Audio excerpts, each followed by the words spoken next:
We're going deep on something a lot of people have experienced. The emotional side of infidelity. Yeah. Especially these days. We've got Esther Perel's book. Oh, yeah, The State of Affairs. That's the one. Rethinking Infidelity. Yeah. Specifically. Oh. The chapter, Modern Love's Ancient Wound. We meet Gillian. Okay. And her marriage blows up after 25 years, she finds out. Wow. Her husband, Costa, has been having an affair for 8 of those years. Perel quotes Gillian. She says, Yeah. it was like my whole life had been erased. Wow. How can this hurt so badly when no one has died? That's powerful. It really is. What does that tell you about what it feels like? I mean, it's deep betrayal. You know, it just shatters all trust and infidelity. It's not just, you're not just doing something against the relationship. Right. You're hitting someone at their core. Yeah. Their identity. And that's where you get that fight or flight. Oh, right. The trauma response. And then all the emotions come flooding in at once. Love and hate. Right. Anger, fear, just all mixed together. It's intense. Absolutely. Perel even calls therapists first responders in these situations. Oh, wow. Because it's just so much to handle emotionally. Right. It's not just the betrayal itself. It's all the fallout that comes after. Imagine you build your whole life on this foundation of trust and shared reality, infidelity. It cracks that foundation. It does. You're lost. Trying to make sense of what's even real anymore. Yeah. And then you add technology into the mix.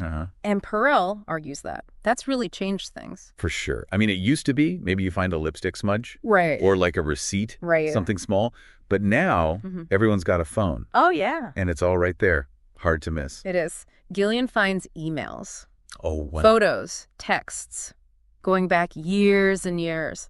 So she sees this whole secret life. It's like cheating on steroids or something. Perel talks about people finding out from iPads. Whoa. Baby monitors. GPS. No way. It's kind of funny. Yeah. But also really sad. It is. It's like technology is forcing us to see the cracks in our relationships in a way we never had to before. And the thing about digital stuff is it's right there, no denying it. Oh, it's proof. It's proof. So you can't really pretend it didn't happen. No. Makes it that much harder to process. To heal. Yeah. Perel talks about this idea of the dual screen. Can you talk about what she means? Okay, so picture 2 screens. Okay. Both playing at the same time. In your head. Right. One screen is your life. Okay. How you thought it was. Memories. Experiences. Together, yeah. Right. The other screen, that's the affair. Oh. The lies. The betrayal.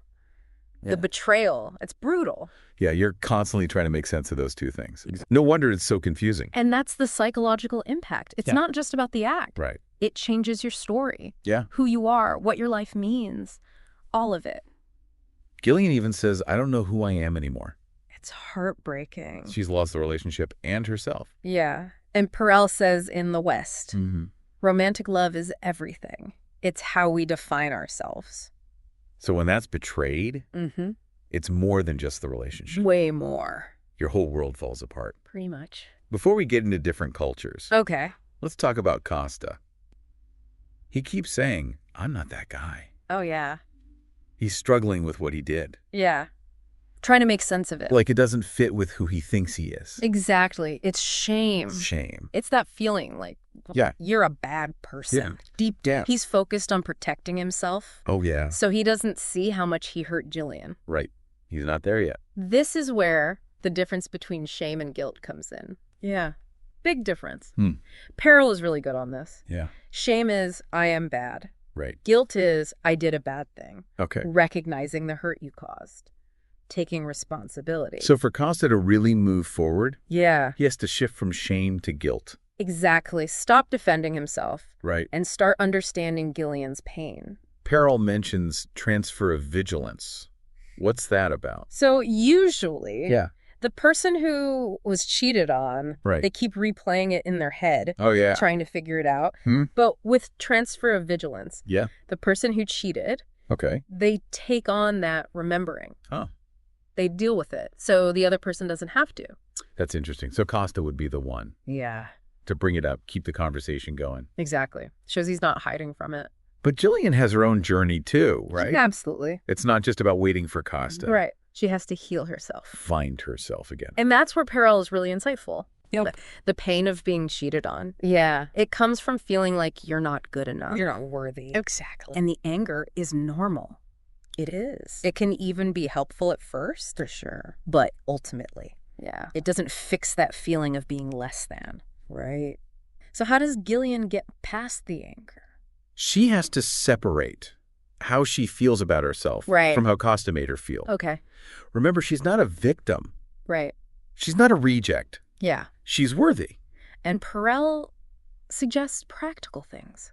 Oh, like what? Like spending time with friends, doing things she enjoys. Yeah. That build her confidence back up. It's so easy to just shut down after something like this. Oh, yeah. Isolate yourself. Exactly. Yeah. But you have to fight that urge. Rebuild your life bit by bit. Exactly. Show yourself. You're strong. And Costa can help with this. How so? Not by feeling guilty. Right. But by showing Gillian how important she is. Yeah. Making her feel chosen. Cherished. It's a delicate balance. It is. They're both hurting. Trying to rebuild something. It's a tough road for sure. Let's dig into that more. Yeah, let's see how this plays out. It's like walking a tightrope. Yeah, it is. Perel doesn't pretend it's easy. No. Even when people are trying to make things right. Right. You can still get thrown off. Totally. Like 1 minute you're good. Yeah. The next you're back to square one. Suspicious. Hurt. Like Costa's phone buzzes. And Gillian's whole world just flips again. Exactly. It's fragile. That trust. Even when you're working on it. You're always reminded of what happened. It doesn't take much. Just a little thing. Right. To bring back all those feelings. The uncertainty. The doubt. It shows you how deep the wound is. But Perel says this whole mess, it can actually make the connection stronger. Really? Not despite the infidelity, but because of it. Huh. How does that work? But she says it's like ripping off a Band-Aid. It forces you to deal with things. Problems you haven't talked about. Exactly. Resentment. Anything that's been brewing. So you can't ignore it anymore. You have to face it head on. Interesting. So it's not about going back to how things were. Right. It's about creating something new, better. You rebuild from the ground up. Yeah. With honesty. Honesty and really knowing each other. Needs. Weaknesses. The whole picture.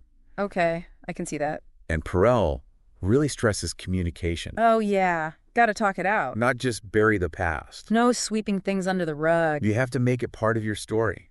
And that takes vulnerability. It does. Saying how you feel. Really listening. No judgment. Right. We talked about how infidelity can shatter who you are. Yeah, especially in Western cultures. Right.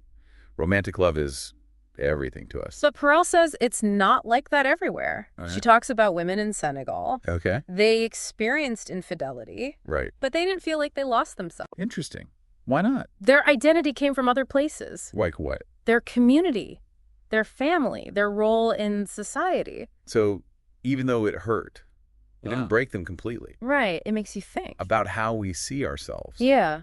Maybe we focus too much on romantic love. And that makes us more fragile. Maybe. It's a trade-off. Freedom. Self-discovery. But less resilience when things go wrong. Perel also talks about men. Oh, yeah. How they experience it. In the past. Yeah. Men were supposed to be angry. Tough. The strong, silent type. Not show sadness. But that's not healthy. No. Oh. Perel says men are starting to open up more. Good. They should. Talking about their feelings. Feeling heartbroken, lost. So it's not just a women's issue. No, not at all. It affects everyone. And we see this with Costa. Right. He's in crisis mode. Saying, I'm not that guy. Doesn't want to believe it's him. He's clinging to an image. That doesn't fit anymore. And that keeps him from seeing Gillian's pain. From taking responsibility. But he has to shift. From I am bad. To I did something bad. That's the key. Then he can feel real remorse. And start to repair things. And Perel talks about that transfer of vigilance. Right. As a way to show he's changed. Yeah. He carries the burden. So Gillian doesn't have to. Exactly. But even then, Gillian has to do her own work. For sure. She's angry.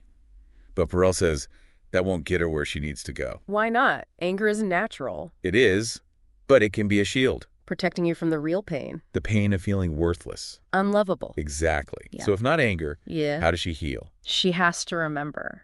She's not defined by what Costa did. Her worth isn't tied to him. Right. Perel says find things outside the relationship. That make you feel good. Strong. Friends, hobbies, anything that brings you joy. Remind yourself who you are, what you love. It's so tempting to shut down. It is. After something like this. But you have to fight that. You have to take back your life. And Costa can support her. Yeah. But how? Not by dwelling on his guilt. Right. But by showing Gillian she matters. Making her feel valued, loved. It's a tricky dance.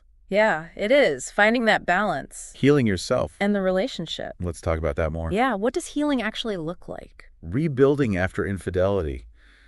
It's complicated. What are some of the big things Perel says about how to do it? Well, one thing is you don't erase the past. Right. You bring it with you. You make it part of who you are now. Exactly. It becomes part of your story. That's got to be hard. It is, but it's about changing how you see things. Okay. Instead of infidelity being the end, Right. It can be a new beginning. A fresh start.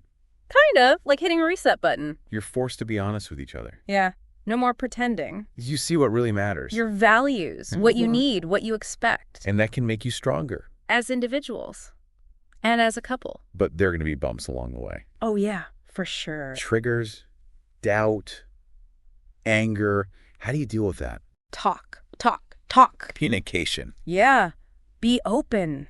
Be kind. Make it safe for each other. To say what you're feeling. Even the tough stuff. And really listen to each other. Without judging. Exactly. That takes a lot of vulnerability. It does. Especially after being hurt like that. Yeah. But you gotta let go of the anger, the blame. Meet in the middle. And work through it together. And is forgiveness even possible? Forgiveness. That's a big one. It's different for everyone. Yeah. Perel says it's not about saying what happened was okay. Right. Or forgetting about the pain. It's about letting go of the anger you're holding on to. So it doesn't control you anymore. Exactly. Because that anger, it hurts you more than anyone. So it's more about helping yourself Than the person who hurt you. It sounds like Gillian and Costa. They're still figuring things out. They are. It's a process. But there's hope for them. Oh, definitely. They could have a future together. A different kind of future. One that's been through the fire. And come out stronger. Maybe not perfect, but more real, more honest. They know what they're dealing with. And that's powerful. It shows that even after something awful like this, there's still a chance for healing, for growth. For understanding love and forgiveness in a deeper way. And it shows how strong people can be. How we can choose hope. Even when it's hard. Yeah, choose connection. Choose each other. Perel leaves us with a question. Oh. If technology makes it harder to hide infidelity, does that mean it'll happen less? Or just be found out more? I don't know. It makes you think. About how we handle relationships these days. With all the technology, the expectations. What does it even mean to be faithful? It's a whole new world. We need to be talking about this. Openly and honestly. With our partners. What does fidelity mean to you? What are your boundaries? How can we make love work? In this crazy modern world. This deep dive has been a lot. It has. We've seen the pain of infidelity. And the possibility of healing. Of finding something new in the wreckage. We hope this has made you think about love, trust, forgiveness. All the things that make relationships so complex. And if you're struggling with this, you're not alone. There are people who can help.